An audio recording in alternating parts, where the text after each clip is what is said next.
ক্রীড়া সংঘের একযোগ পূর্তি উপলক্ষে আজকের এই মিনিবার ফুটবল টুর্নামেন্টের প্রধান অতিথি জনাব মোহাম্মদ জাহিদুল ইসলাম ধলু চাচা, সাবেক সাধারণ সম্পাদক জেলা বিএনপি নওগাঁ ও একাদশ জাতীয় নির্বাচনের জনতার এমপি আমাদের মাঝে উপস্থিত হয়েছেন। আজকের এই টুর্নামেন্টের উদ্বোধক জনাব এনামুল হক, জাতীয় ফুটবল দলের তারকা খেলোয়াড়। বিশেষ অতিথি হিসেবে উপস্থিত আছেন অত্র সংগঠনের উপদেষ্টা মণ্ডলীগণ ও উক্ত টুর্নামেন্টের উদ্বোধনের সভাপতি তন্ত্র সংগঠনের সভাপতি জনাব আল মাহমুদ বেলার মামা। সকলকে ধন্যবাদ। মুজাফপুর ক্রীড়া সংঘের 2013 সালে প্রতিষ্ঠিত হয়ে আজ 2025 সালে একযোগ করতে হওয়ার উপলক্ষে এই অনুষ্ঠান এবং মিনিবার ফুটবল টুর্নামেন্টে যারা পরিশ্রম করেছেন, যারা এই টুর্নামেন্টের সার্বিক সহযোগিতা করেছেন, তাদের সকলকে আন্তরিক ধন্যবাদ ও শুভেচ্ছা। সেই সাথে আমি ধন্যবাদ জানাতে চাই আমাদের প্রধান অতিথি জনাব জাহিদুল ইসলাম ধলু আঙ্কেলকে, যিনি আমাদের মাঝে প্রধান অতিথি হিসেবে উপস্থিত হয়েছেন।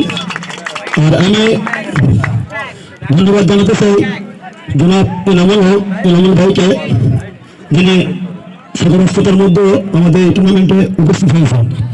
আমি এনামুল ভাইয়ের কাছে দৃষ্টি রাখবো, আমাদের এই মুজাফপুর গ্রামে অনেক ছেলেপেলে আছে যারা খেলাধুলায় আগ্রহ, কিন্তু অর্থনৈতিকভাবে বা কষ্টে খেলাধুলা করতে পারে না। আমাদের জানা মতো ওনার একটা একাডেমি আছে, তো অবশ্যই ওনার কাছে আমার রিকোয়েস্ট থাকবে যেন আমার এই গ্রামের কোনো ছেলেপেলে খেলার প্রতি আগ্রহী একাডেমিতে গেলে আমাদের দিকে থেকে তাকে সার্বিক খেলার জন্য সহযোগিতা করে। ধলু আঙ্কেলের কাছে আমার রিকোয়েস্ট থাকবে এই সংগঠনকে এগিয়ে নিতে, কিছু এগিয়ে নিতে জন্য পরামর্শ বা আমাদের সাথে সার্বিক সহযোগিতা বা আমাদের কাছে ভালো উপদেশ দিয়ে সংগঠনকে যেন এগিয়ে নিতে পারি আমরা, তার কাছে আমাদের দাবি থাকবে উনি যেন আমাদের সার্বিক সহযোগিতা বা ভালো পরামর্শ দিয়ে সংগঠনকে একটা ভালো সংগঠন হিসেবে গড়ে তোলে। এছাড়া আমাদের তো উপদেষ্টা মণ্ডলী যারা আছে, আমি প্রথমে বলতে পারবো আমাদের মকলেজুর রহমান বেলাল আঙ্কেলকে, যিনি 2013 সাল থেকে অদ্য পর্যন্ত একযোগ আমাদের সাথে আছেন।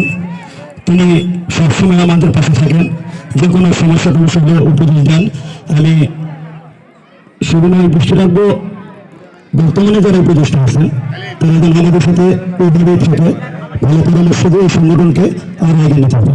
সবাইকে ধন্যবাদ জানিয়ে আমি আমার বক্তব্য শেষ করছি। ধন্যবাদ।